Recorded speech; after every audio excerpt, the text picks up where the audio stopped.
At first, I didn't think it was real. I woke up to this blinding light, and I was transported to another place.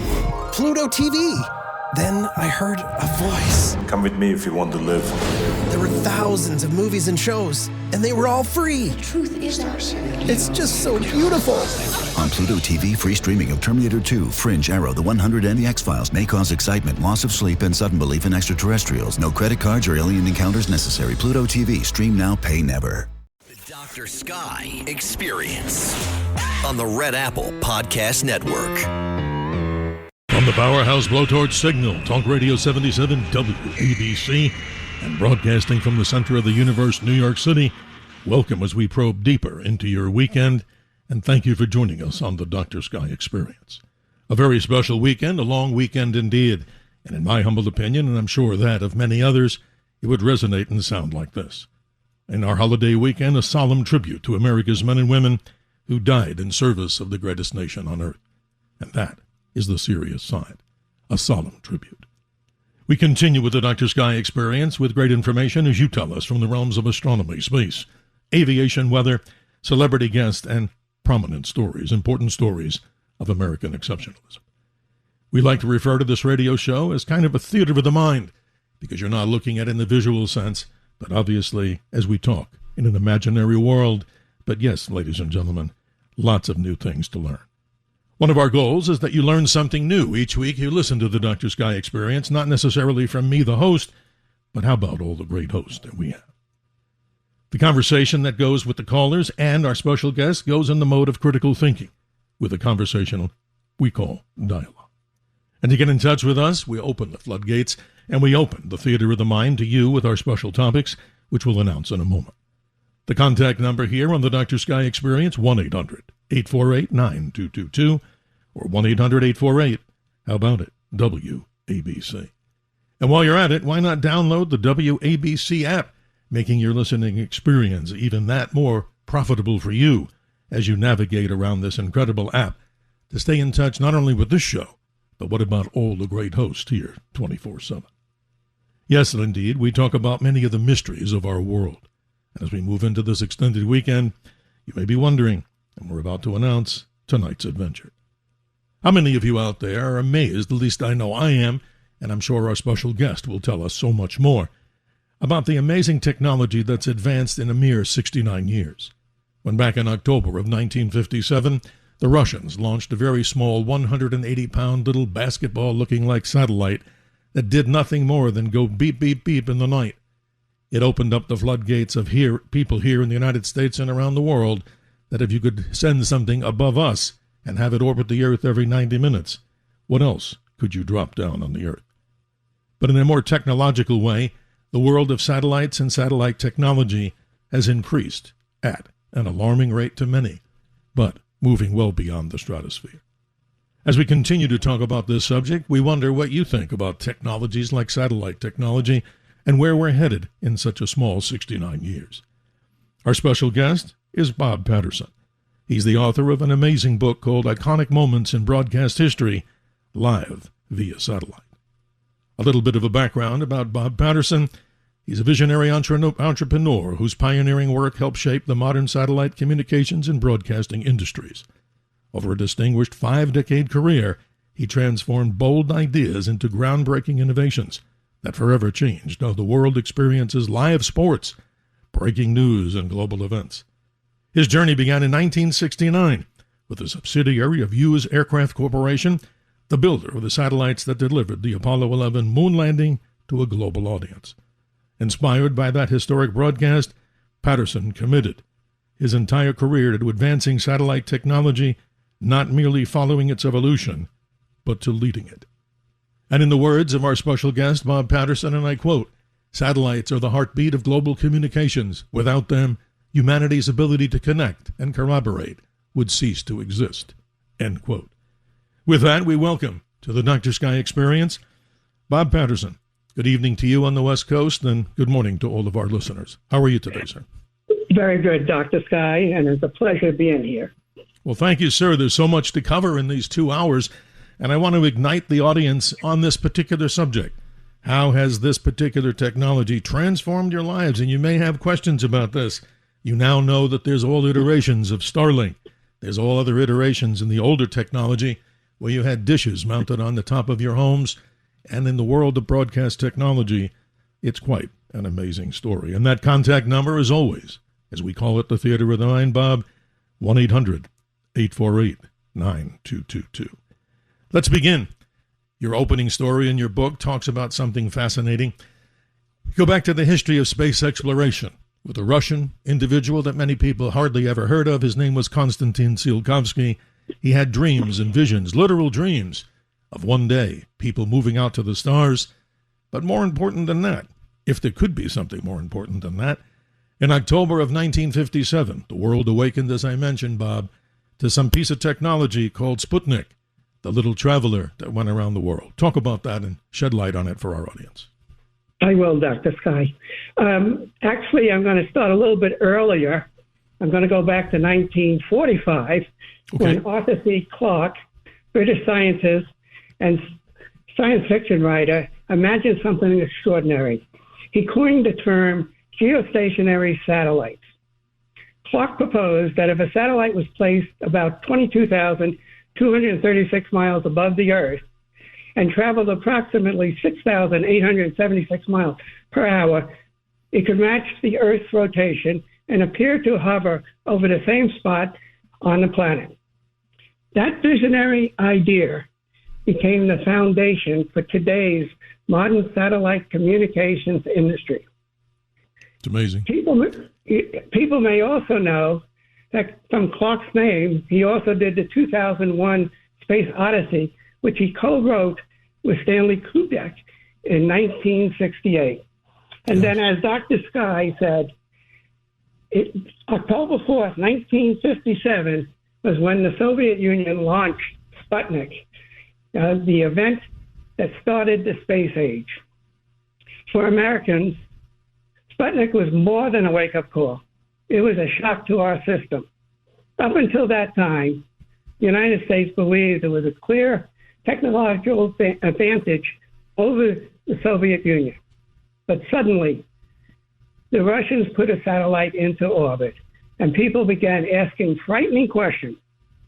If they can launch a satellite, what else can they launch? You're right. Missiles, yes. Nuclear warheads. It's incredible, Bob. Yeah. And then those of us who grew up during this era remember the duck and cover drills in school, diving under the desk in preparation for possible nuclear attack.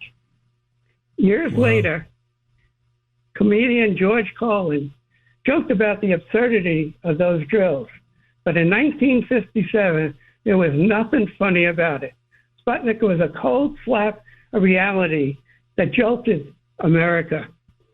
And then President Eisenhower established NASA in 1958, launching America's great push into the space and advanced technology. So this is the backbone or the history of satellite communications, and then America got into the space race with the Soviet Union. This is well said, Bob. You say it so well, but I wanted to just jump in and chime in on something. Both of us are native New Yorkers, and I remember, you're exactly right, when I was in school, part of my little grammar school days was PS 152 there in Queens, and you're so right. And you had to have this lesson taught to you that duck and cover. Imagine how ridiculous we think of it now, that by hiding your head under your desk, a nuclear blast would somehow save you from the horrors of a nuclear weapon. But Bob, this is interesting. You grew up in Queens, New York. Your summer days were spent playing stickball in the schoolyard, nights chasing fireflies, and the dreams stretched beyond the city skyline. You imagined yourself as a space explorer, like the greats like John Glenn, etc. But like both of us, we weren't, no, not to demean you or anybody, I'm included too. We weren't the right stuff guys, but the passion that you have for this is so infectious, because, folks, what you're going to hear with Bob Patterson here, this is interesting. It's just not a man talking technology. It's a man who has so much experience, and we're going to get into so many of those stories. They're actually, it's the human side of this whole story about live via satellite. His book, once again, Iconic Moments in Broadcast History, Live via Satellite, which is an incredible story. And you can check his website out. It's simply this. It's his initials. It's RMP, satellites.com. So, Bob, continue to talk about this, because you were talking about the great Arthur C. Clarke, and you're right. We did so many things where in the space world we're very close to the movie 2001 and all the people behind it, except we never met Kubrick. But you're right, thinking that what a visionary to think that you could place these stationary satellites out, as you call that, way out beyond the low Earth orbit. I mean, that takes a lot of imagination, right? That's incredible. Exactly, and it was considered fantasy during those years, and nobody believed Arthur C. Clarke until Sputnik was launched, and then reality hit. And then, as I mentioned, America got into the fray and started doing technology. And in 1962, AT&T Telstar actually launched the first satellite where we were able to communicate across continents. And then in 1963, Hughes built a satellite that was the first geostationary satellite. And I remember back in 1964, growing up in Queens, I was watching the 1964 Summer Olympics, which was a live broadcast from Tokyo. And then they started to talk, NBC, about this new technology calling satellites. And Bud Palmer, who was an NBC announcer and a Knicks former basketball player, actually was describing it. And I was mesmerized by the description of this new technology. And I never knew in my wildest dreams that a few years later, I actually would be working for a subsidiary of my parent company, Hughes Aircraft, who actually built the satellites. Incredible. And then in 1965, Hughes Aircraft, along with Intelsat, launched a satellite that became the first commercial satellite communications, which was called Early Bird. And in 1965, we started to do worldwide communications via satellite. And then the ultimate came, which was the Apollo 11 mission, and that changed the world. And if you like, Dr. Sky, I can kind of describe how that transmission was done from the lunar surface. Well, we'd like to save that as we move into the next half hour of hour number one, if it's okay by you, sir. But I wanted to go backwards a little bit. The foreword of your book, and you're very proud of this, as you should be, is written by none other than former presidential press secretary Marlin Fitzwater. Talk about your relationship with him, as, of course, if people don't know, the press secretary in the past for Ronald Reagan and George H.W. Bush. He was in that active role from 1989 to 1993. That's powerful stuff. And apparently there's a connection. Tell us the connection between you and Marlin Fitzwater. Very definitely. Marlin is a dear friend of mine. And unbeknownst to me, he was doing the announcements for what's happening with President Reagan and President Bush. And at the same time, he wasn't aware that I was doing the transmission of all those events, such as the Gorbachev-Reagan meetings, the fall of the Berlin Wall, and Operation Desert Storm. And I happened to be meeting him at a trustee from my alma mater, which was Franklin Pierce University. And at that time, I met Marlin, and we started to talk about our experiences, and we became very close friends because we covered the same event. Marlin was telling us the world about what was happening from inside the White House, and I was transmitting those events to around the world to all the people to watch in their living rooms. So we had a real close connection. That's an interesting story. And actually, Franklin Pierce has the Fitzwater Center for Communications, and that is a major communications capability of teaching journalists and broadcasters about today's society in public affairs. And I happen to have also in the Fitzwater Center a broadcast center, which is named after myself. And so as a result, it was a further connection with Marlin. And Amazing. Ever since then, we have been very close and have talked a number of times throughout the years. If you're just joining us, the Dr. Sky Experience broadcasts far out into the cosmos, I'm sure. But for now, ladies and gentlemen, you're listening to this broadcast powerhouse, Talk Radio 77, WABC, as you know. Many times stated and very proudly to repeat it in 178 countries, all 50 states, and of course, broadcasting around the world. Our special guest for the 2 hours as we talk about what we like to think we're in a theater of the mind. What's that? Where we have a conversation with critical thinking and dialogue with not only our host, the guest, and the callers. But ladies and gentlemen, today, a very privileged opportunity that is, to speak with Bob Patterson, author of a book, Iconic Moments in Broadcast History, live via satellite. Your questions and comments are much appreciated about all the satellite technology. Maybe you've had and been frustrated with some of the technology that you had in the past, or didn't know some of the things, or don't know some of the things you're going to hear about in this extravaganza on the technology. But think about it again, folks. In 69 years, we've gone from the little 180-pound little ball that was like a little oversized basketball with a couple of antennas when the space area of low Earth orbit was pretty much a vacuum. But today, it's a much different environment. The number's 1-800-848-9222. We were going to save that part of Apollo 11 story, but we've got a few minutes before this hard break comes up in broadcast, as you know better. Talk about the involvement, that moment. I mean, I was just a young 13-year-old and living in Jackson Heights, Queens, and I had to ask permission from my parents to stay up because the moonwalk, as you know, the actual exiting of the lunar module wasn't till around maybe 11 p.m. Your involvement is most important. Let's hear that. Right. As most of us recall watching it, the pictures were very grainy and the audio was crackly, and it was very difficult to see the astronauts. And I'll explain a little bit about how the transmission was actually accomplished. Yes. Basically, the pictures from the moon came from a specialized black and white RCA camera that was mounted on the lunar modular, the Eagle.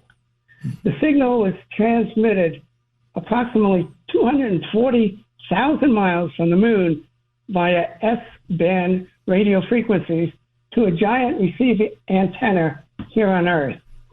Then it was routed to Mission Control in Houston, distributed to television networks, and then uplinked to communication satellite built by Hughes Communications for worldwide distribution. Yes. The Earth stations that received the transmission was enormous. They were gigantic antennas, anywhere from 85 to 100 feet in diameter, not like the DBS antennas that are less than 1 meter. So sure. It was huge antennas. The overall distance that the transmission traveled was something like 330,000 miles, which included not only the signal from the moon, but then also retransmitted up to the satellite to Asia and also Europe. That entire signal arrived in people's homes within 2 seconds. How That's that amazing. works, how that works is that you take the 330,000 miles that the signal traveled and divided by the speed of light, which is about 186,000 miles per second, which gives you a transmission that you actually saw virtually almost live, but only about a second and a half after Armstrong made his comments about the first man being on the moon. So as a result, in my opinion, this was the defining moment in broadcast history. And the reason why I say that is because up until that time, when we were growing up, and as you remember, Dr. Sky, people got their news from evening news, radio reports, or next day morning newspapers. But the Apollo 11 changed everything. For the first time in history, the world was watching history live in real time via satellite. And I will always say, yes, Apollo 11 made history, but it was the broadcast that changed the world. And then from here on, we'll talk about how domestic satellites came into play. So I don't know if you have a commercial coming up or not. Well, in a few moments we do, Bob. But let me expound. That is not expire. Certainly the wrong word. Expound on what you're saying, because it's so incredible that you and your team and the people who developed all this technology, that is really a miracle. Because tell me if I'm correct on this. If it's still a factoid out there in the cosmos, this particular event probably had more people in the history, of the entire world, more eclectic than some of the other big news stories. Is that still to this day fairly accurate? More people were watching that event at that moment in time in all of history, correct? You were right. Actually, in 1969, approximately 600 million people actually watched when the man landed on the moon. And it was the largest broadcast at that time and changed the whole configuration on how transmission and technology is done. Actually, today, now people around the world, over 2 billion, over 3 billion people are now able to see telecasts like the Super Bowl and the Olympics and others. So satellite technology was able to connect and get connectivity throughout humanity. And that's why it's so important today. And today, they're actually, of course, with low orbit satellites doing internet and things like that. So people don't realize how important satellites are important and vital to our daily living. Well, Bob, you say it so well. We're almost eating up through time and space the first half hour of our 2-hour show here as we continue to talk with you, Bob Patterson. Who's he? The author, a legendary career. And he's going to tell stories, ladies and gentlemen, sitting behind and in the control room of so many of these television networks and piecing together this amazing jigsaw puzzle of how you connect and interconnect in history when all this was, again, early technology. And you can get in touch with him with your questions and comments. I'm sure there's many out there as we open up the theater of the mind here on the Dr. Sky Experience. The contact number is always 1-800-848-9222. That's 1-800-848-9222. And again, I repeat it proudly, why not download the WABC app to make it even more convenient that you can listen to so many different portions of this great radio network and also the worldwide network, the news network that's now beginning. Great things happening here as this radio station expands, just like we're talking about with Bob Patterson in the early days, iconic moments in broadcast history, live via satellite. We'll be right back on the Dr. Sky Experience. The Dr. Sky Experience on the Red Apple Podcast Network.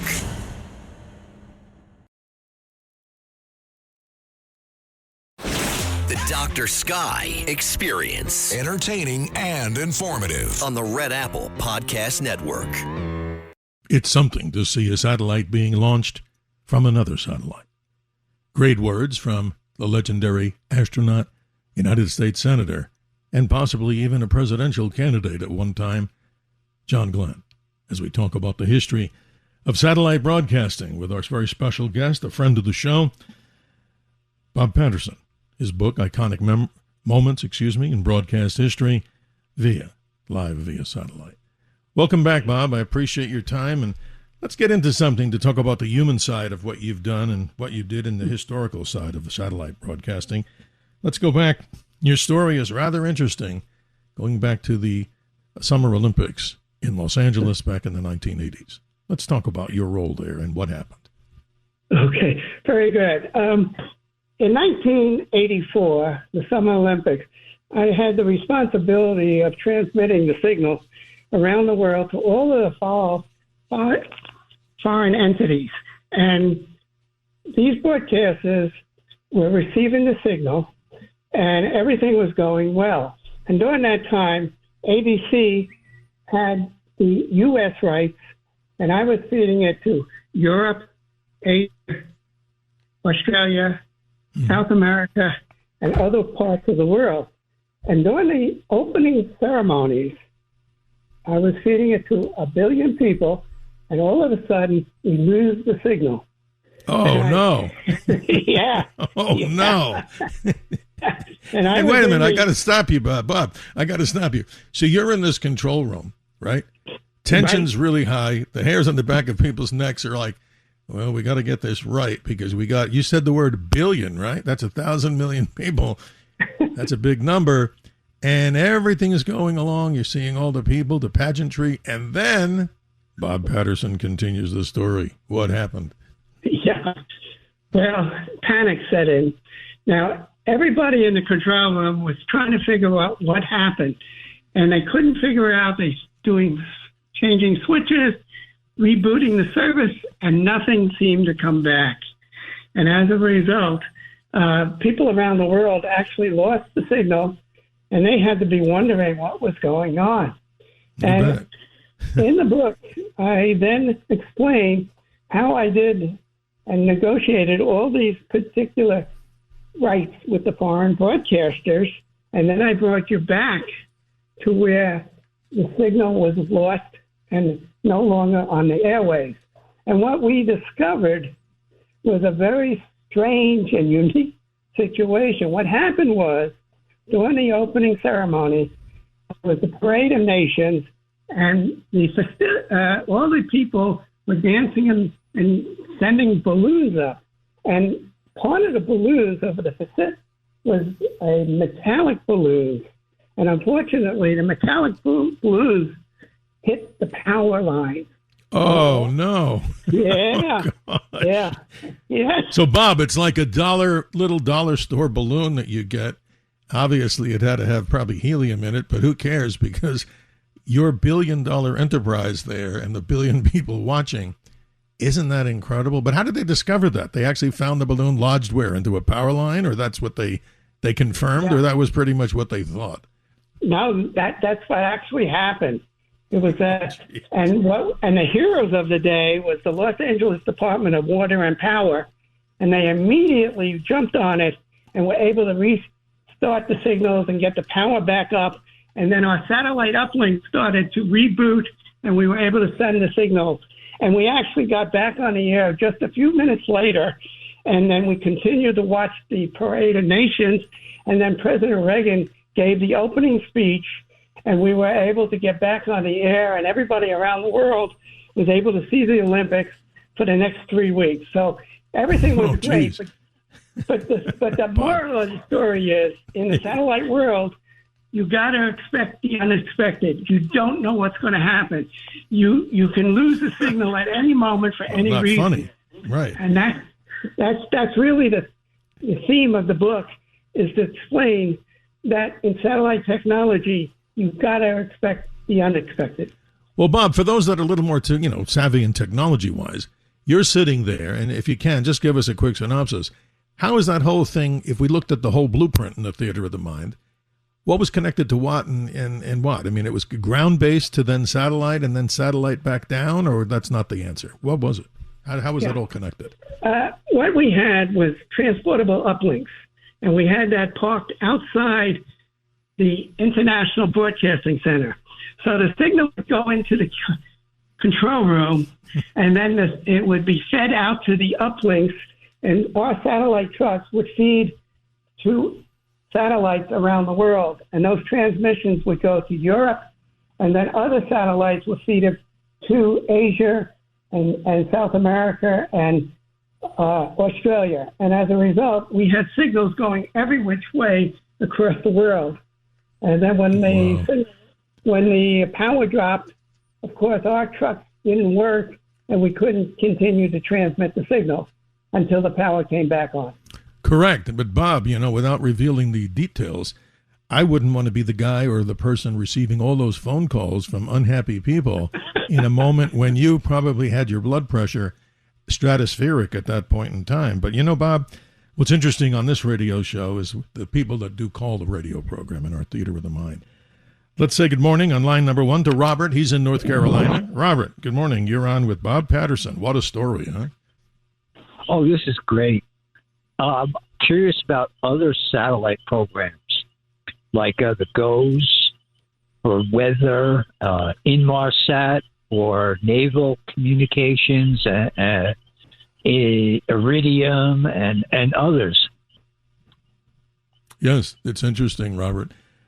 Bob, there's a lot of questions out there about all these different types, and you have the floor. Yeah, there is many different types of satellite communication. Now, what I worked in during my career was a geostationary satellite, and it was primarily for broadcasters. We did it for TV networks. We did it for cable companies. So ours was really the communications world. And what the gentleman also mentioned, there's a lot of other different satellites, and it could be used for technology. It could be used for military. It can be used for GPS. And, of course, today with the low-orbit satellites, they're using it for internet and other purposes. So there is thousands and thousands of satellites that are in the sky, and they all have their own purposes of who they're communicating with. But mine was primarily broadcasting. Robert, we have a moment for you if you want to expound on any additional question or comment. You've got a moment to do it. Please continue. That's fantastic. I mean, the things you did and worked on made history for sure. That's amazing. Thank what you. A story. Yeah, thank so we you have a Bob and we have a Robert on the line. And, it's so incredible, Robert. You talk about, and you're asking these questions, but we're hearing now, and when hour number 2, we're going to get into a conversation of, wow, low Earth orbit, according to many people, is such a crowded environment right now. And not that we want to stop technology, but do we have really road rules in the heavens now? And that's something that we want to talk about. Robert, you get the last word, and we'll continue on here with our guests. Oh, thank you so much. I'm just riveted to the radio. Keep listening. Wow, can we use that? Can we use that tagline, Robert? Riveted to the radio. That's a really good one. Yes. I gotta save that. Yes. Well, you have a speaker. great weekend, and as we say, we never say Happy Memorial Day, not to tell you how to think or others.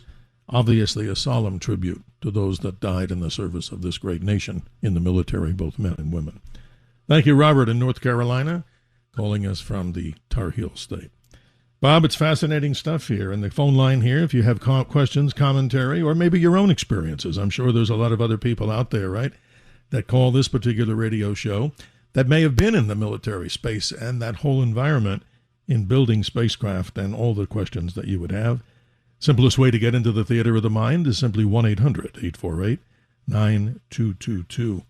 So that's incredible. So let me ask you, we only have about 4 minutes here, so before the next break, as we move and burn up airtime as we move through time and space in a good way. That whole story of that whole connection with the Olympics, you were also part and parcel of what? A person who negotiated a lot of those deals? I mean, you're just not the guy flipping switches. Talk about that for a moment. Yes, that is very true. Part of my responsibility is not only doing the operations of the service. I actually was the sales and then negotiated all the contracts. I negotiated with the EBU, which is the European Broadcasting Union, which is 35 Western countries in Europe. So every country in Europe received the Olympics. I also did the negotiations for Asia, such as Taiwan, and also China and Japan and Australia. But the biggest negotiations that I did during that time was, believe it or not, with the Soviet Union.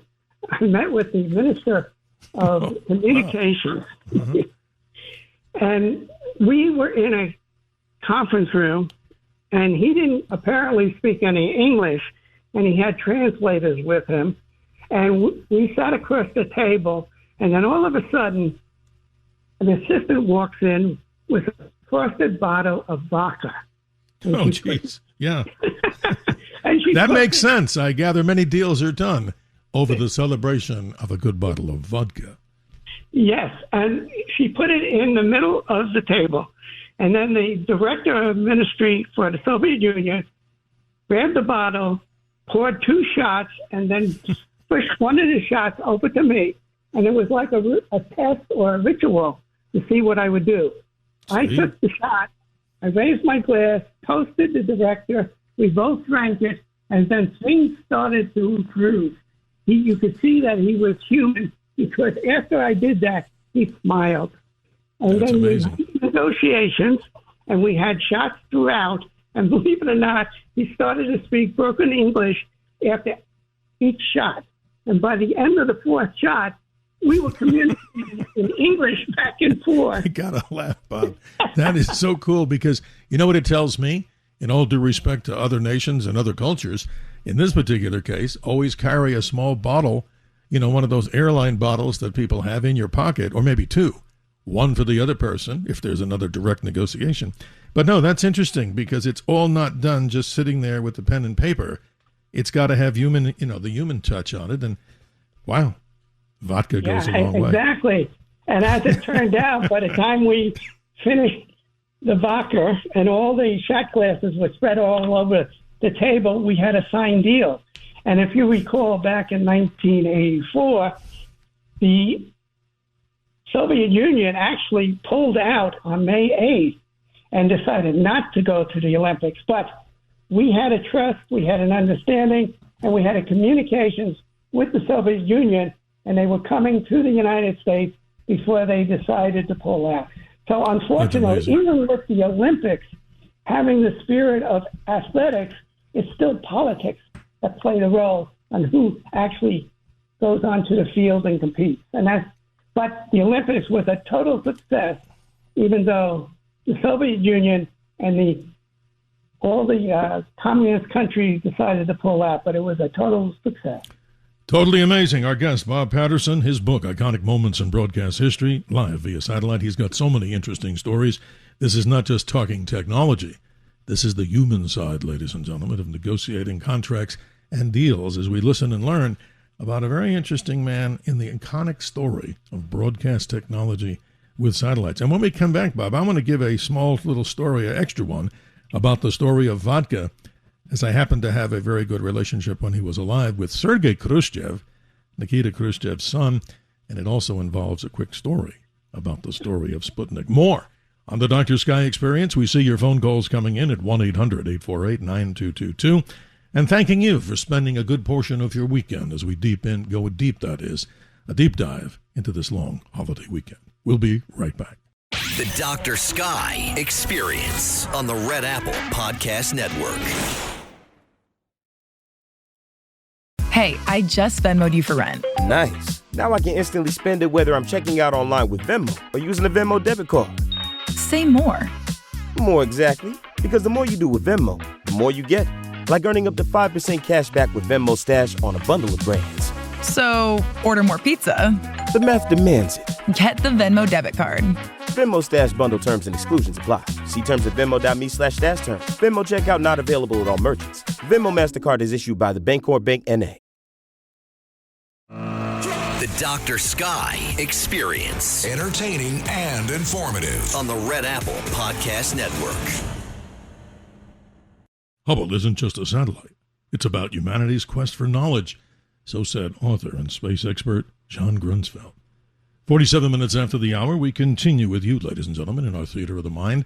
Our special guest, Bob Patterson, author of an iconic book, literally Iconic Moments in Broadcast History, live via satellite. Let's continue a little story here about Sputnik, but first, let's hear a little bit of an audio clip about that moment in history and what it meant to the entire world some 69 years ago. Sputnik was the first man-made thing that ever floated above our heads in outer space. It didn't do anything but send out innocent radio beeps. But Sputnik was earth-shattering. Not only because it was the first man-made thing in space, but because of the rocket that got it there and what that rocket meant. The Soviets said the kind of rockets which have taken Sputnik up could also carry nuclear weapons in space. They were using Sputnik to try to scare the United States, to scare Americans into the idea that we were all in danger of some Soviet nuclear weapon coming from space. The United States is in a state of confusion and surprise. Sputnik was the 9/11 of our day. People were shocked that Russia had a technology that could do this, and we didn't. America said, now wait a minute. Russians can't even build a refrigerator. What are they doing putting a Sputnik, a satellite, into orbit? We were convinced as Americans that we were the dominant power in the world. We had to be. So the idea that our arch enemy, the evil Soviet Empire, could beat us by getting into space first was just devastating. I mean, people were walking around saying, how can this happen? You know, U.S. is number one. What is this? Very interesting story 69 years ago. Bob Patterson, I wanted to express my little story I was close to Sergei, the son of Nikita Khrushchev, and many times we had different interviews. I asked him about Sputnik, and he said very simply this, along your lines of vodka has to be this blood-tingling experience. He and his father were sitting there in the dacha, and his father came in and said, let's celebrate Sergei. And what did they do? They tipped glasses and celebrated with, I'm sure, some iteration of Russian vodka. Bob, welcome back to the show. Let's continue with the callers. The phone lines are lighting up here. He's been very patient. Let's go to line number 1 with Mark in Pittsburgh. You're on with Bob Patterson. How you doing this morning? I'm doing great, Dr. Scott and Mr. Patterson. I got a story for you. Now, I was born in 1959. Of course, I grew up with my brother. He was 10 years older than me. He was my eye, and I watched him go through ham radios,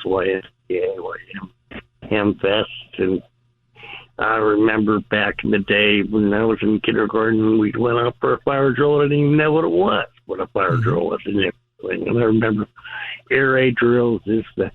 Anyway, my brother got a job at Goldstone out in Barstow, California.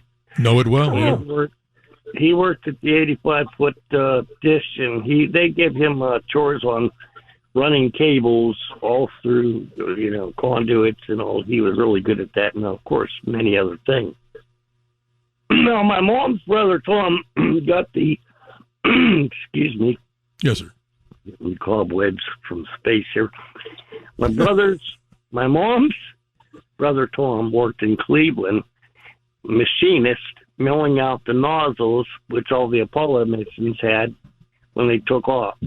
They were these big bell-shaped, I don't know if they were made out of titanium or what, but that was his job in that big part of time where he worked there. And up until, I don't know how many they made, but it was a big critical factor. And of course, the nozzles holding all and directing the thrust to get off the Earth. Right, and so you've got a long connection with the space history through family. That's pretty interesting. And friends. And my brother Joe, he was born at 65. He worked for Hughes Telecommunications System down in Maryland, and he worked there for a good while. Then he went on to owning 2 restaurants down there. Yeah. But anyway, I just wanted you to know. And I've been listening to you, Dr. Sky, and I have telescopes, and I could go on for days telling you about different things. Well, I really wish we had the time to do it, but your story is very incredible here. And what I'm going to do is, let me mention this, Bob, to the audience. This is something that you're telling me you have interest, Mark, in telescopes. Mark the date of August 5th, because we're going to be talking more about this. One of the SpaceX boosters from Falcon 9 is going to be intentionally slammed into the moon. And it might be something where people with telescopes can see the flash, but we'll have to continue from there. But Mark in Pittsburgh, thanks for sharing those moments and nostalgia.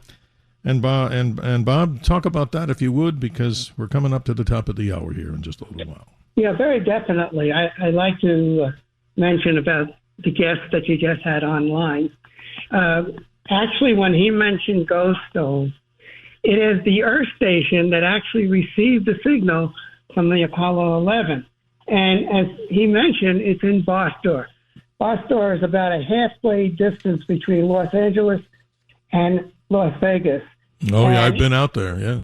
Mm-hmm. Yeah, and actually, that was the signal that Armstrong did the transmission.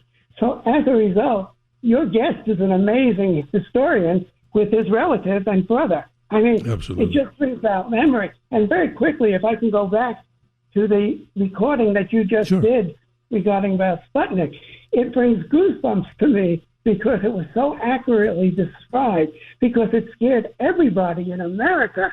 We didn't know if we were going to be attacked or nuclear missiles. It started the space race, and it was one of the most scary moments in America. So you bring back memories, Dr. Sky, that I actually physically was scared about and experienced. Yeah. No, Bob, we're brothers in all this, and I'm sure there's sisters out there for us that talk about this, both men and women. What we do here on this radio show, and not to pontificate, it's to open people's minds to these wonderful mysteries and the great technology, because, again, I'm repeating myself ad infinitum. In 69 years, look at what's happened. And if you go back to Wilbur and Orville Wright and their first flight, like 1903, let's say, in that time frame, look at where we are now. And it goes to beg the question, what kind of technology are we not even experiencing now that we're not told about, which is the story of all these UAPs and UFOs, which is a whole nother dimension and a whole nother story, which I find totally fascinating. Well, we're almost out of time. Isn't it amazing, Bob, how time gets eaten up in the space-time world? But for good purpose here, at least we believe it. We see your phone calls. Line 2, Robert in Philadelphia. We see on line 3, Robert in South Carolina. And maybe by chance, Bob, we're getting lots of Roberts and Bob. It's kind of an interesting thing. So maybe we'll get some Robertas, too, to call in. But the contact number is 1-800-848-9222. 1-800-848-WABC. That's how it comes out to, if you like to use it that way. And I keep saying this because we're so proud of it. Download, please, the WABC app, because you'll find out how easy it is to navigate and stay in touch with the many great hosts that we have here 24/7 and all the great podcasts here at WABCradio.com. And if by chance, and it's working, because, Bob, I didn't share this with you, so many of the guests that we get, when I throw out my email, it's just DRSKY at WABCradio.com. Not to guarantee that we'll get everyone, but someone just sent me an email over the last 24 hours, among others, and they brought to the surface an interesting guest on more theories of how the universe was formed from physics and cosmology, and I looked into it, so you never know. We'll pull out these different guests and ask them to come on board, just like you are. But in hour number 2, we have so many things to talk about. But give me a summation of your experience, if you can do that, and I'm sure you can, in just a couple of minutes, about this whole legacy of building this technology. You were sitting behind these, big screens. Maybe your blood pressure went up like the Olympics, but overall, you wouldn't trade that life for nothing there, right, Bob? What a story. Tell us more. Yeah, I had the privilege of having a front row seat to history. And you mentioned about military. I'll give you a quick story that when we had the Gulf War, we actually did the transmission where it was the first time that we did live transmission from the battlefield into people's homes. It was Operation Desert Storm. And it was amazing because people were sitting in their living room watching these maneuvers taking place and bombs going off and tanks going across the desert. It was the first time in history that we were able to actually bring live war into people's homes. That's an amazing story. And, it's amazing. I remember those wars, as many people do over there. And, some of the young people may just think, well, that always happened. We always had the ability to be downtown, whatever city, you name your city, not this city. But obviously in the act of battle, that was never done before. And you never knew what could happen. I mean, our troops and others could seriously lose their lives literally on screen. And those are the things that brought technology to the surface. An incredible story as we share it with Bob Patterson. What we do here on this show, we got about a minute, and I want to do this and take the liberty. We talk about sky events. And if you didn't hear last night's broadcast, right now, folks, if your skies are clear, wherever you're listening to us, and it's dark out, probably in the sunlight, other parts of the world, you have to wait. Venus and Jupiter are moving into a magical conjunction in the sky. Just look to the northwest. You'll see beautiful Venus, the lower of the two objects toward the horizon, but pretty high right after sunset. Give it about a half hour. About 15, 20 degrees to the upper left, the mighty planet Jupiter. So many in the world are talking about Venus, the goddess of love and beauty. And of course, she's moving toward Jupiter, the great god Zeus, in the heavens. And that magical conjunction will get even closer as we move into early June by the 5th through the 9th. If you look out in the sky and you're out perchance in a darker location or even in the middle of a city, as long as you have a view to the northwest, you'll see this magnificent conjunction. Who's courting who? Is Venus courting Jupiter or is Jupiter courting Venus? Much more with our special guest, Bob Patterson, as we talk about broadcast technology in the live via satellite mode and his great stories. And we'll get to you, ladies and gentlemen, if you're still on the line, and call in at 1-800-848-9222. The Dr. Sky Experience on the Red Apple Podcast Network. One crunchy bite of a Hershey's Cookies and Cream Bar, and I'm taken right back to college move-in day. I was a little overwhelmed by the newness of it all. Boxes were everywhere. I needed a break from unpacking. But just as I was able to take a breath and open my Hershey's cookies and cream bar, my new roommate Rachel walked in. I offered her a piece, but she said no. Then after a beat, she said, "Actually, those are my favorite ones." We laughed. The ice was broken, and we've been friends ever since. Hershey's. It's your happy place. You set the table, put on a playlist, even made the lasagna from scratch. And now you're wearing it. OxyClean Max Force Spray tackles tough, set-in stains the first time. Adulting is hard. Fighting stains shouldn't be. OxyClean Max Force. It's not clean unless it's OxyClean. Hattaday presents, in the red corner, the undisputed, undefeated Weed Whacker Guy. Champion of hurling grass and pollen everywhere. And in the blue corner, the challenger, extra strength Hattaday. Eye drops that work all day to prevent the release of histamines that cause itchy allergy eyes. And the winner by knockout is Hattaday. Hattaday, bring it on. The Dr. Sky Experience on the Red Apple Podcast Network. You're listening to the powerhouse blowtorch signal of Talk Radio 77, WABC, and broadcasting proudly from the center of the universe, New York City, to the nation and the world, as we continue with hour number 2 of the Dr. Sky Experience. Great information, as you tell us, from the realms of astronomy, space, aviation, weather, and celebrity guests and stories of American exceptionalism. We like to call it, in our way of thinking, a theater of the mind. Since you can't see the images per se, we talk about imagination and open our minds to the great mysteries of the entire world. And a special shout out to our helmsmen, as we thank Elias and Bill for making sure that everyone who calls and all this signal, all this collectively, is on par excellence. 1-800-848-9222. Our special guest, as we continue with hour number 2, is Bob Patterson. He is an interesting individual talking about broadcast history. His book, Iconic Moments in Broadcast History, live via satellite. Welcome back. I appreciate you, and wanted to get your take on something, some of the other involvement that you've had. Let's talk about the Nixon trip to China, something unheard of in that time period where they could actually see a living president in another part of the world that was invisible to us, something about Howard Hughes, and then talk a little bit about the legendary Ted Turner, who sadly passed away, as we talk about just, a week or two ago. Welcome back. I will. Back in 1971, President Nixon shocked America by announcing that he was planning to go to China the next year. And this was never done before. And I was working at Hughes Aircraft, or I should say my parent company, Hughes Aircraft, and I received a phone call from NBC, who was the pool broadcaster. And a pool broadcaster is somebody who does the actual transmission and feed it off to the other network. So NBC called and said, "Bob, did you hear last night's announcement?" And I said, "Yes." He says, "But China doesn't have the capability of doing satellite transmissions." And I said, "You're right. They had no capability. They had no infrastructure that could do anything near that." So what I did was I said, I'm going to call my parent company, Hughes Aircraft, because they are the leaders in satellite communications during that time. And what they did was unheard of.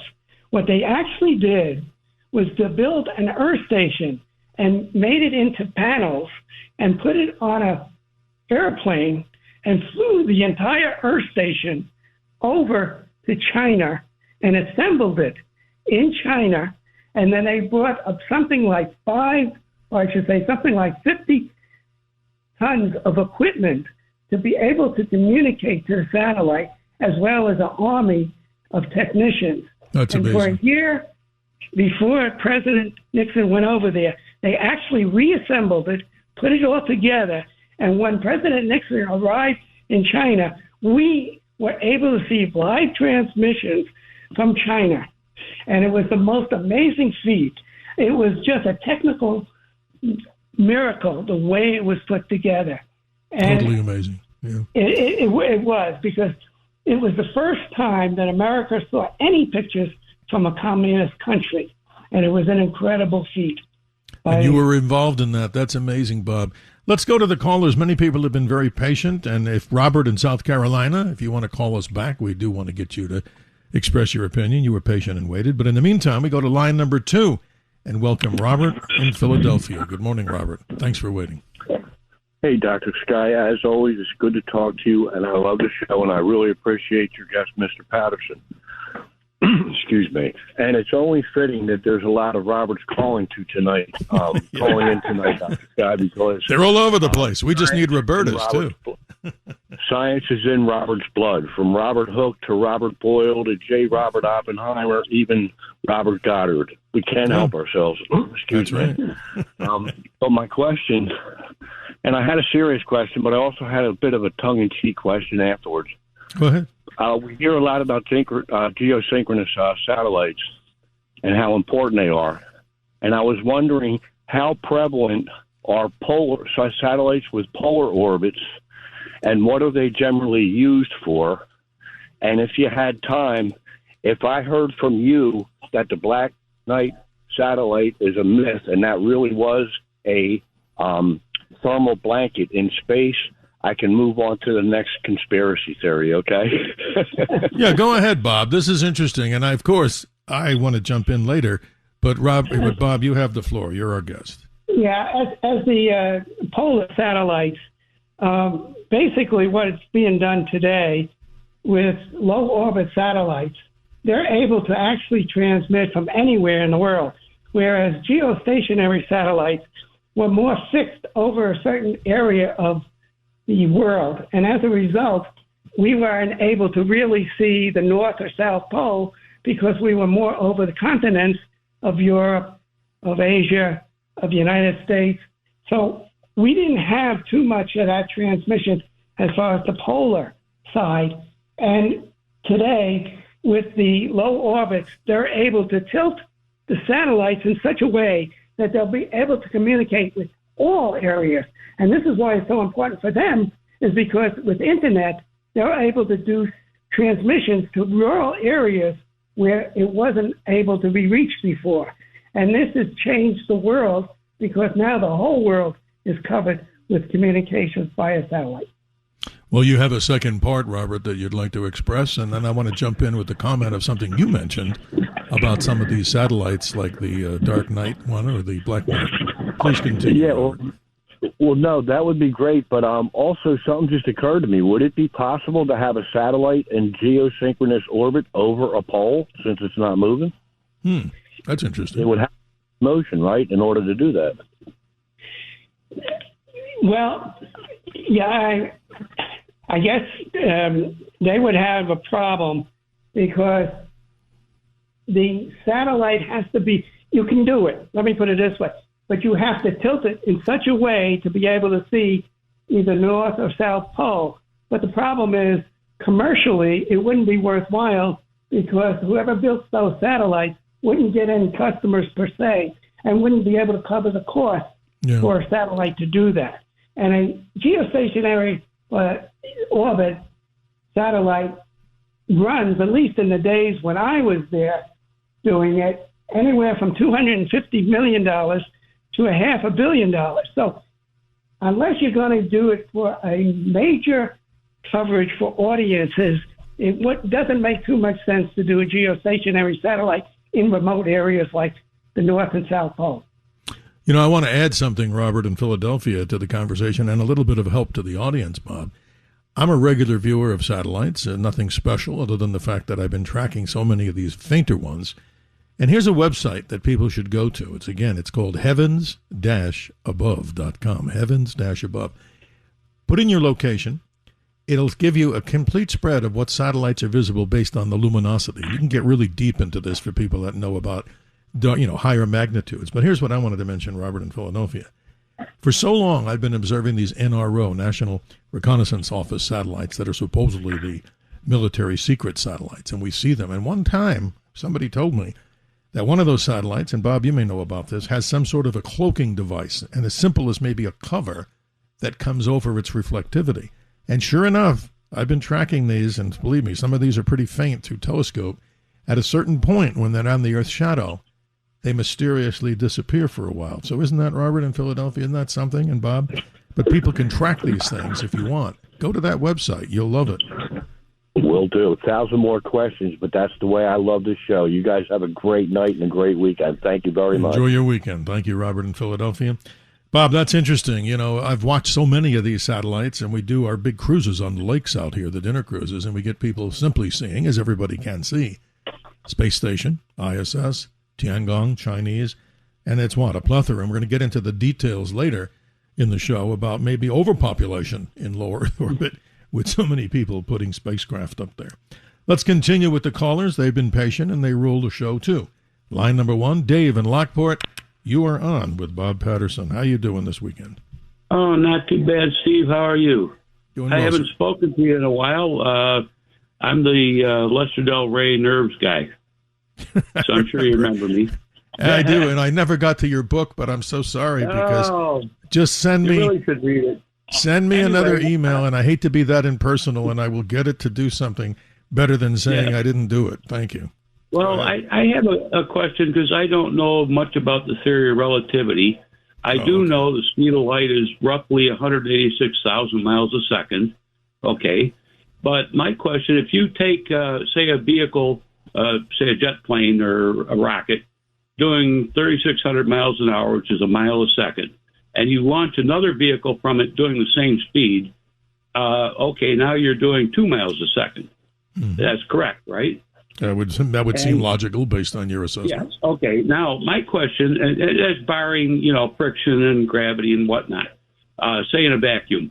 But if you have a vehicle traveling roughly the speed of light and a radio signal which travels roughly the speed of light, and you transmit a radio signal from that vehicle, the Doppler effect, of course, behind it is going to be slower, but is it going to be double the speed of light if you transmit from that particular thing? Well, let's do this. Let's go over to Bob because his relationship with technology like this may be a better answer than I would try to give. So you've got the floor there, Bob. That's an interesting Okay, well, assessment. thank you for your question. And let me give you an example, which we talked about the moon, and that it would be about approximately 239,000 miles, 240,000 to Earth, and it took all of 2 seconds to get the transmission. Well, my company in 1997 was hired by NASA to do the retransmissions from Mars, okay? Wow. Now, get this one. We talked about 240,000 miles. That was nothing. The transmission that we received from NASA at Mars was over 100 million miles. And it was again in S-band. And it took approximately about 10 minutes to travel the speed of light, 186,000 miles per second. And depending on the atmosphere, it may have taken anywhere from 10 to 12 minutes to get to our transportable uplinks that were parked at JPL to retransmit it. And we retransmit it to the PBS network and also for all the space centers. So the bottom line is, to answer your question, no, there wouldn't be double the speed of light. It would be just the speed of light. But you're able to transmit it 100 million miles. And this is where Musk and others are trying to get to. And in future, we could talk about future satellite technology, but they're going to be AI, and they're going to be controlled.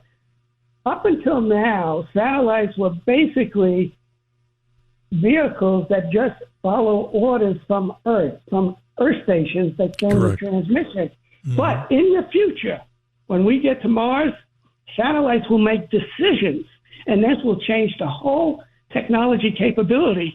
So we'll be able to be much more in control and able to follow the space astronauts as they're traveling to Mars. So technology will change. And well, there you go. No, that's an amazing answer. Dave in Lockport, I wish we had much more time, but thank you. And a little tip, a household tip to everybody listening. I'm sure, Bob, you'll get a kick out of this. If you really want to know and express to your friends the speed of light in miles per hour, and you have to say it twice to people because they may not believe it, it's 670 million miles an hour. 670 million miles an hour. That makes it even sound more ridiculous because I myself ride motorcycles. Sometimes we go a little too fast. And you might have been, ladies and gentlemen, a person who's flown the Concorde in the days of super fast, aircraft, commercial, the fastest one, of course, yet to date, and rockets to the moon and fast objects that run around. But here's something interesting. During one of the late 1950s underground nuclear tests, they allegedly had a 2,000-pound big manhole cover over one of those holes, Bob. And what happened, allegedly, maybe even more factually, that when the blast took off, the hubcap was blasted into space, and some say at an escape velocity that's incredible of 130,000 miles an hour. So that would make an even fast object like that, not quite the speed of light. That is most amazing. But the fastest spacecraft ever on record is now this beautiful Parker Solar Probe that's gone nearly, maybe more than 400,000 miles per hour as it whips around the gravity of the sun. Little tidbits, but remember that, ladies and gentlemen, 670 million miles an hour is the speed of light. That'll open up anybody's eyes, and maybe they won't believe you, but you know you heard it here. Thank you so much, Dave in Lockport. Let's go to line number 3. We go to E. Frank in Astoria. You've been patient. Good morning. No, I've been. You took my phone call, and you've been very kind. I just want to ask you a question. When the NASA decides to send Artemis 4 to Mars, I'm just concerned, is there a possibility that the manned, because they're claiming it's going to be a manned space probe, will they send an android, an AI assistant with the U.S. astronaut? Because I'm just concerned that the temperature issues during the daytime are 247 degrees Fahrenheit. It's only at night the thin air is at 74 degrees Fahrenheit. Wow. You bring up something interesting, Frank. Bob, bite on that, because that's fascinating. Would you want to be alone in space with just people? Or maybe you could have a household robot that had AI to handle the chores and help navigate even psychology. The thing could help you, calm you down on these long missions. What say you, Bob? It's very true. And just on the recent launch to the moon of the other month with Artemis, what they're doing now is that we're expected to go back and land on the moon, and it will be around it should be 2028 when we finally go back onto the moon. Hopefully. And they're doing now with robots, and we're going to have a colony on the moon, and it's going to be controlled partly by AI technology, and as a result, we'll actually be physically building a civilization. And then once we're able to do that, then we'll move forward onto Mars. So this is some of the information that's going to be happening in the next couple of years, and it's going to be talked about over constantly. Almost every time Artemis with 3, they'll do a test run before 4 when they finally land on the moon.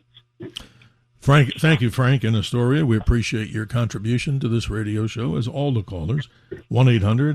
1-800-848-9222 get you into what we call the theater of the mind as we continue on this long holiday weekend. What an opportunity, ladies and gentlemen, to ponder some of the great mysteries of the universe as we continue to remember those that have given their lives to the United States of America, both men and women, in our military with all the 6 branches, and the newest one, of course, the Space Force. Fascinating information here.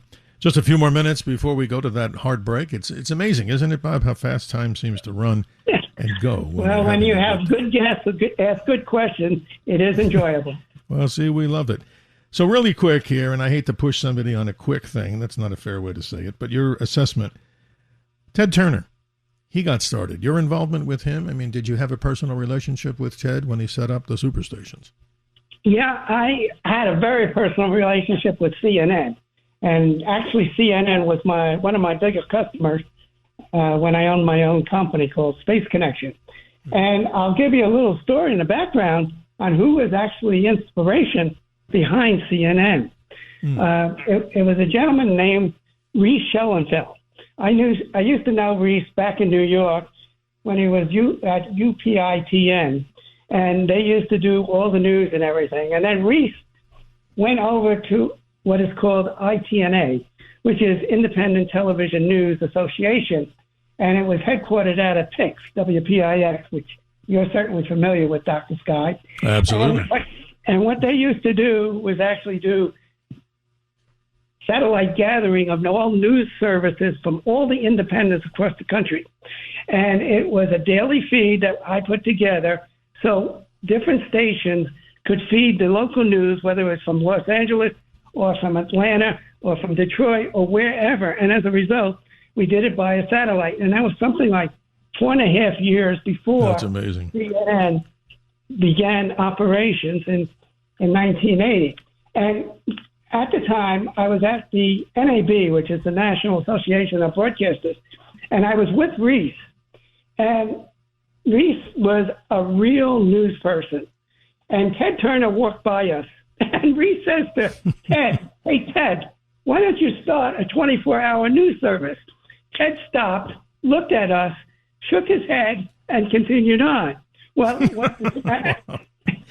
as it turned out, a couple of years later, Reese and Ted collectively co-founded CNN, and Reese became the first president of CNN.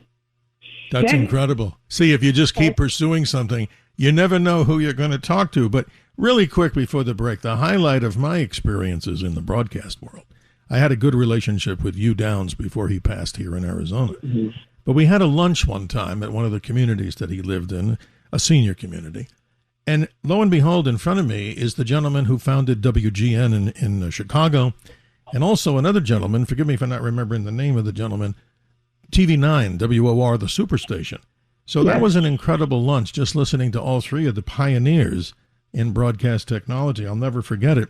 But the reason I mention it, just like your story, sometimes things happen by chance, right? I mean, if Ted didn't walk by at that moment, maybe that never would have happened, right, Bob?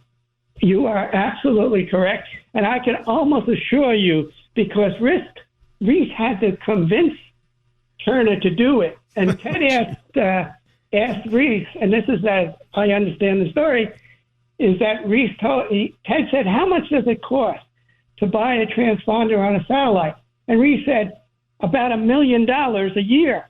And Ted says, "Is that all it cost?" And then they went on and did CNN. There you go.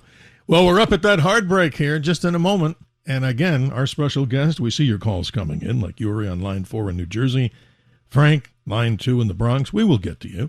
And then in the next half hour, the last half hour of the 2-hour show, sad to go into time and space, but we will do something a little different too. We'll talk about some of the other great stories that Robert has, and also talk about now what's happening in low Earth orbit, maybe overpopulated, what say he, and a little bit of audio on the possibility of something called the Kessler syndrome. Much more on the Dr. Sky Experience when we return. The Dr. Sky Experience on the Red Apple Podcast Network. Eczema is unpredictable, but you can flare less with Ebglyss, a once-monthly treatment for moderate to severe eczema. After an initial 4-month or longer dosing phase, about 4 in 10 people taking Ebglyss achieved itch relief and clear or almost clear skin at 16 weeks. And most of those people maintain skin that's still more clear at 1 year with monthly dosing. Ebglyss, lebrikizumab LBKZ, a 250 milligram per 2 milliliter injection, is a prescription medicine used to treat adults and children 12 years of age and older who weigh at least 88 pounds or 40 kilograms with moderate to severe eczema, also called atopic dermatitis, that is not well controlled with prescription therapies used on the skin or topicals, or who cannot use topical therapies. Ebglyss can be used with or without topical corticosteroids. Don't use if you're allergic to Ebglyss. Allergic reactions can occur that can be severe. Eye problems can occur. Tell your doctor if you have new or worsening eye problems. You should not receive a live vaccine when treated with Ebglyss. Before starting Ebglyss, tell your doctor if you have a parasitic infection. Ask your doctor about Ebglyss and visit ebglyss.lilly.com or call 1-800-LILY-RX or 1-800-545-5979. The Dr. Sky Experience. Entertaining and informative. On the Red Apple Podcast Network.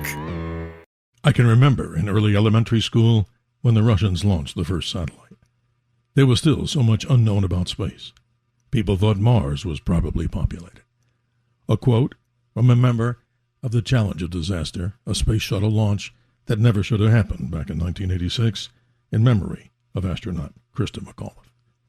32 minutes after the hour, we continue with your calls with our special guest, Bob Patterson.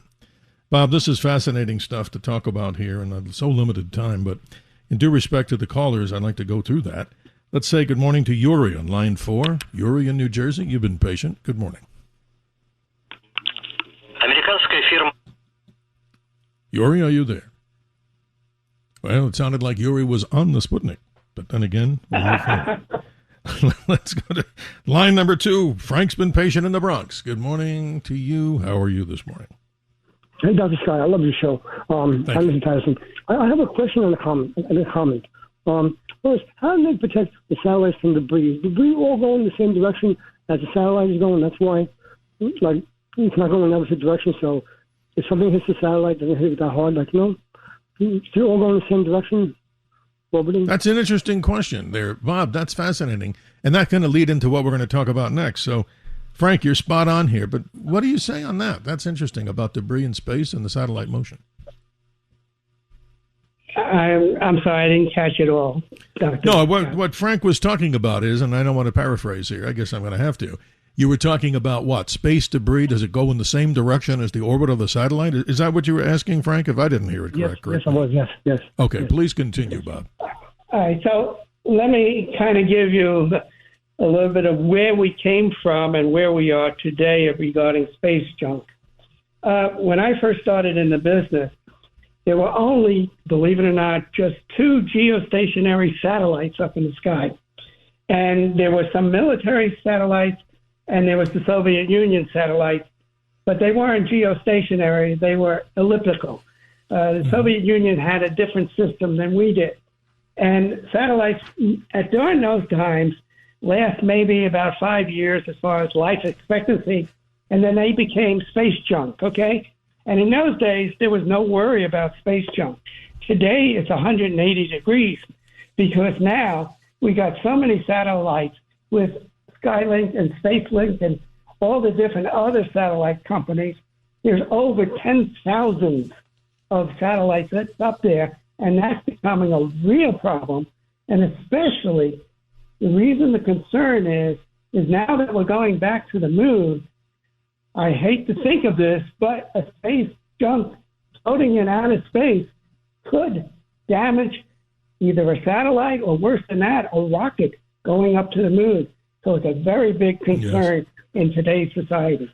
Well, you bring up something good. And Frank, thank you for helping us segue to what I was going to be introducing to the audience here. It's a phenomenon called the Kessler effect or syndrome. He's an aerospace engineer with the last name Kessler. And this particular, thesis is that when so many satellites are in low Earth orbit, if one collides with another, the compounded effect starts to create a big, massive debris field. But better than me describing it, let's hear an audio clip about this concept called the space Kessler syndrome. Here we go. Modern world, but we've surrounded our planet with a trap, and it's beginning to spring. It's called the Kessler syndrome. For decades, we've left junk in orbit, dead satellites, old rocket stages. And up there, junk travels at over 17,000 miles per hour. When 2 pieces collide, they don't just break, they vaporize into a cloud of thousands of new pieces, a cloud of bullets. Each one of those bullets can then hit another satellite, creating another cloud, and another, in a cascading chain reaction. The frightening thing is, if it gets bad enough, it could create an impassable shield of shrapnel around the Earth for centuries. It would mean the end of space travel, the end of our global network. We would be grounded permanently. Every satellite we launch adds to the risk. We are slowly, piece by piece, building our own cage. Quite amazing.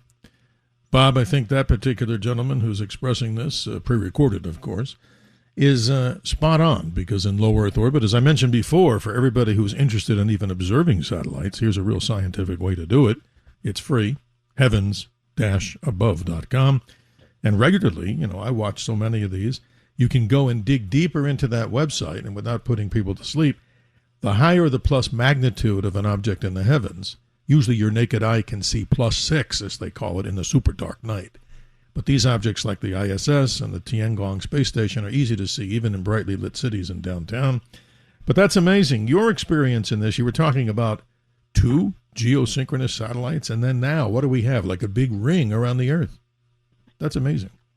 Yeah, if you consider all the satellites that are up there, I mean, you got to consider military satellites. You got to think of GPS satellites, navigational satellites, and then you have all the new launches between Musk and Amazon and all the others.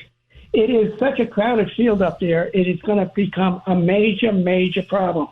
Somebody has to do something to change that. And as a matter of fact, just a few months ago, there was a very close call between a Starlink satellite and a China satellite. Ooh. And it was, and actually Starlink had to veer away from one of the China satellite. So if we don't communicate around the world with all the people, with Soviet Union or Russia and China, United States, and everybody, and all the other countries that have satellites up there, it's going to be a nightmare. And I agree with the recording that you just said. It may ground a lot of our technology because it's too crowded. Now, if I understand correctly, right now, a lot of the satellites are floating in space, but they're hoping that they'll disintegrate if they ever return back to the Earth's surface. However, a lot of satellites, they don't even know where it is. And I can't imagine how much space junk is currently out there, even before all these launches. You're right. And here's another problem, not to alarm people out there, and it's not an attack on SpaceX or any of the companies doing this. It's just a matter of maybe they have a solution, and I don't know it, but maybe people can dig into the answer. When you return these satellites, many of them are burning up, almost. So there's a lot of this aluminum particulate metal that's up into the upper atmosphere or the lower atmosphere of the Earth that may have cause and effect, and we don't know enough about it at this point. But hopefully smarter people than myself are picking on maybe solutions to this, which I find very fascinating. But in the time that we have, I want to go back to the human side of Bob Patterson. You had some interesting stories, no time to do all of this, but you've been involved so much in the great boxing matches and doing these live events. Talk about the one, talk about any one that you want, but I think one from the Caesar's Palace in the early 1980s. This is incredible because you're dealing with the Don King organization. Blessings on them. This is a fascinating story. Give us a short update before we go to the next break. Wow. Yeah, that was in 1982, which was labeled as the fight of the decade, and it was between Larry Holmes and George Clooney. And it was one of the biggest telecasts of its time. And I had the responsibility of doing that transmission, and I was invited to the Don King production meeting. And while there, I was given my presentation on how I would conduct the fight. And during that time, a lot of people remember that there used to be backyard antennas, and these people were able to take signals from the satellite. And Don King made a decision that nobody could see the fight without paying for it. It was going to be the largest pay-per-view event of its time. What an entrepreneur. There you go. No pay, yeah. no free people on this damn thing. Nobody gets it away for free. There you go. Right. And unfortunately, you could actually take a signal down from the satellite as easy as turning on your TV for evening news. And then the production head asked me, what about scrambling? Are you going to scramble the signal? And I said, no, it's too new. The technology is not that reliable, and you could lose the signal if it goes dark. And he got upset. He says, you don't understand. Don King wants this event, and he doesn't want anybody to get it for free. Well, of course not. That's right. So he said, well, are you going to do it encrypted? And I said, no. And he got furious, and he got so furious, he told me to get out of the production room and you'll lose the contract. I lost the contract for the largest event of my career because I wouldn't give in to doing it scrambled because I didn't feel the technology was ready. Well, Bob, let me mention this on a lighter note. If you didn't have vodka to offer up, could it have been bourbon that may have saved the moment? Who knows? Right? Right. I didn't, but But what happened a few days later, the head of the production company called me and says, look, Bob, have you changed your mind about scrambling and doing it encrypted? And I said, no, the technology is unreliable. There's no way I'm going to feel comfortable in doing 215 locations, theaters, auditoriums, arenas, everywhere in the country. And you expect unreliable technology to be able to cover those 215 sites. And so he said, look, you're the best company that knows how to do this. You've done events of this magnitude. Don King doesn't understand, but is there any way you could do it where nobody could see the event? I said, yes, there is a way, which I called it the satellite sting. And what we did is that we didn't scramble it. What I did was put up two separate signals, one to the real fight event, and then the other signal went to a totally different satellite on the other side of the orbital arc in a different polarization. And as a result, we were able to assign our technicians for every site fight that Don King gave us as far as the actual. Wow, you saved the day. I love it. And we're out of time right now, Bob. Yeah, I hate to cut you short here, and that's terrible when you get to the punchline here. But there's a big difference between scrambling an egg and scrambling a signal. But we'll be right back with our very special guest, Bob Patterson, talking about the human side of telecommunications but satellite transmissions. Here on the Dr. Sky Experience, we see your calls coming in, and we'll do our very best to get you on the air in the theater of the mind. We'll be right back. The Dr. Sky Experience on the Red Apple Podcast Network.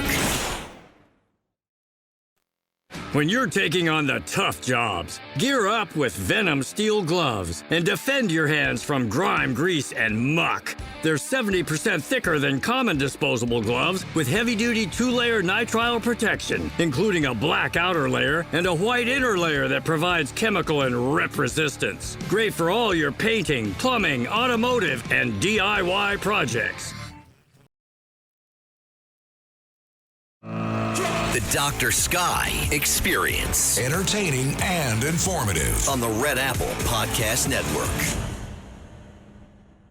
47 minutes after the hour, we continue with our special guest, Bob Patterson. You can check his website, ladies and gentlemen. We'll give that out, rmp-satellites.com. That's rmp-satellites.com. And if you're interested in viewing many of the Earth-based satellites, low Earth orbit and beyond, it's heavens-above.com. Thank you, Bob. Let's continue with the callers. Let's go to Ken in Maine. As it once was stated, as Maine goes, so goes the nation. But Ken, where do we go? How you doing this morning? Good. Let's take a journey to the stars. Strap in for blast off. Wow. That was an interesting iteration. Short, but to the point there, Bob. Sometimes we get callers that use sound effects, and that's pretty common in today's technology world. But the interesting thing is, as we go to the top of the hour, you got the floor. I mean, this is a fascinating story, and I wanted you to end off, and it's a shame we have to end off at any time. I'd like to ask you, would you come back and do this in a future edition sometime that we can specialize in some of the other technologies? Would you be kind enough to do that? Absolutely. I've enjoyed this evening, and we can talk about NASA and all the different events that I was involved in and continue with some of the stories that people don't know what happened within the satellite industry. Interesting. Let's talk about President Trump. This is something fascinating. You allude to it in the book, and many people are concerned about the security of America from rogue nations, as we're obviously still in the iteration of fighting this war with Iran, and who knows what will be the next step. It's a big chessboard piece, and we don't know what will happen, but we hope for better and cooler things to open up the oil and keep us going, and obviously stop any kind of terrorism activities that come from there. But Trump, President Trump, that is looking at doing something here in the United States called the Golden Dome. Talk about that from space. That's an interesting subject. Yes. Actually, Trump announced that his plan is to do a Golden Dome. And actually, that whole theory and idea went back to the Reagan years. And Reagan actually came up with the idea, which is called the Strategic Defense Initiative. And as a result, the people in the press scoffed at it because they said, oh, that's just science fiction. It's not going to happen. And they actually called it Star Wars.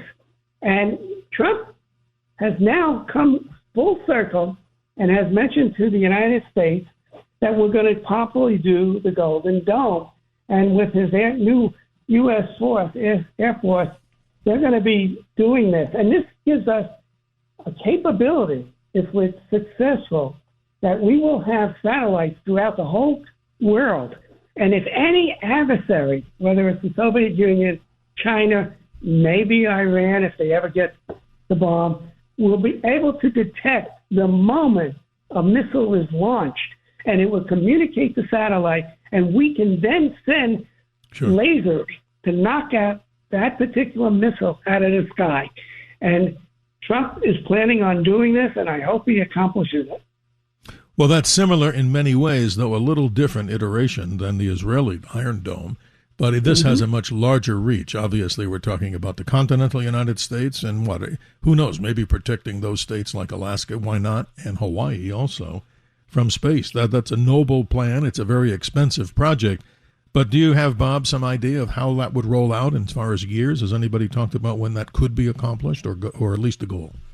Well, they just recently came out and said, first of all, it's going to be 3 times as much as originally budgeted. So it's going to be literally hundreds of billions of dollars. But it's for the future. It's for our protection. And I think, and this is my summation, and I think one of the reasons why he's interested in Greenland is to be able to put a facility in Greenland so they can detect when the satellites come over, and if a missile is launched, we'll have time to shoot it down.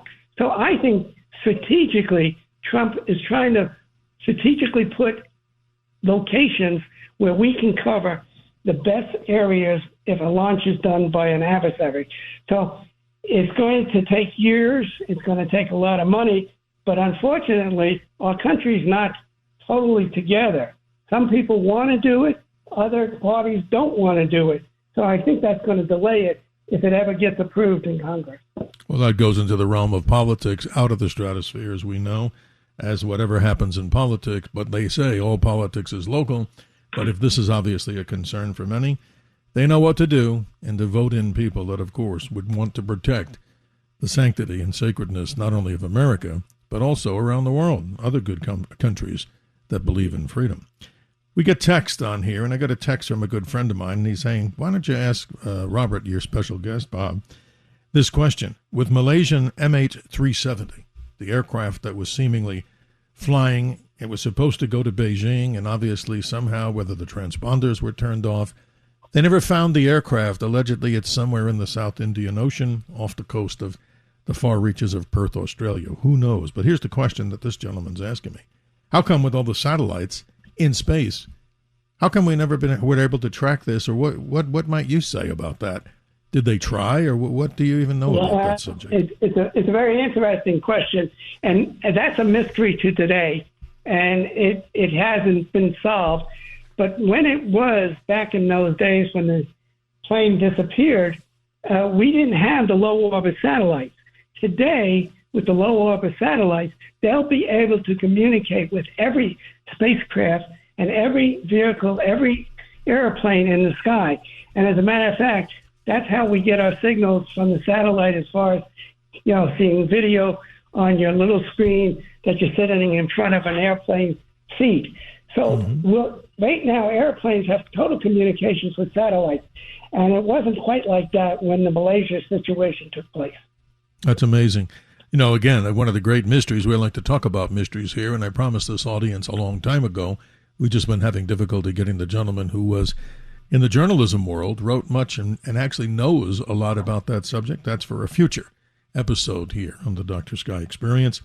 And while you're at it, ladies and gentlemen, if you enjoyed this particular program and you want to share it with friends, why not let them know that they can go to the podcast section, WABCRadio.com, and obviously as quickly as lightning, they get these up there. You can have and share this with friends and neighbors about the many great guests that we do get here on the Dr. Sky Experience. You should be so proud about Space Connection, June 2, 1987. That rings a Very positive bell in your mind, and also a big smile on your face. Space Connection, talk about that. That's your iteration of doing your own thing with a lot of experience from the past. Thank you for asking that. I was in the satellite business for 18 years. I worked for 2 different companies, and each of those companies became the premier satellite transmission company. And then in 1987, I decided to start my own company with Space Connection.